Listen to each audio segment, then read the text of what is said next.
Musuh na lako modelnya. Apa? Model lihat kat bintik punya.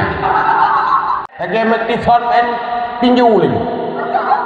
Nya lako nya desa ada jual dalam hadis dan ada perintahkan dalam Quran satu ayat yang modelnya. Membungih di rawan ni. Ya, dia bungih lagi. Yang wajarlah kalupan. Dia yang pasah, dia sih. Hiban si cara fa illam yuqima bi hududillah. Titik kedua, mereka tidak mampu lagi menjalankan aturan Allah. Nya nurina jeut kunut. Nya kata. Apa kunut?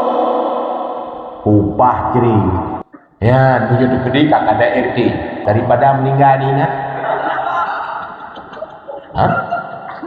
Maka Nabi nak pegah ayyuma imra'atin talabat zawjaha bi talaq bila ba'sabih, kau barang kata urin yang yak laki ceri bak lakau dengan hana persoalan yang diizinkan syarak, falam tajid raihatal jannah, dia itu tidak akan merupakan jumbe surga.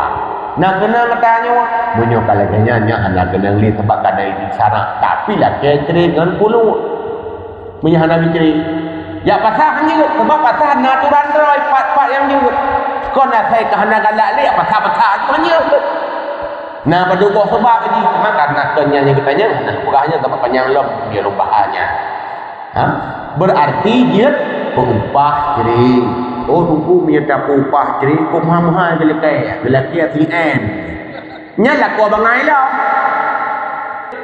berarti harus di pengadilan sebab lu kalian najib bak aturan pengadilan kuluknya walaupun jadi urut praktek saya jauh pantu pasah dulu ada kuluk najib tapi anak siapa buat berarti kan tu memang si kuluk dengan tajau pantu akan didamai dia padu sebab kepala imam kata tadi lakau yang buka tu baik yuk nak lungkun lakau hana malay ke kuluk ijak lah kepeng lebih bak jilamai ibai mengbelah mana atau jeptuh mana utek kuluk kai mengbelah nya muka tu baik padahal wate ke muka wedornya jeptuh mana nya matang single nya masak kasekon kai mengbelah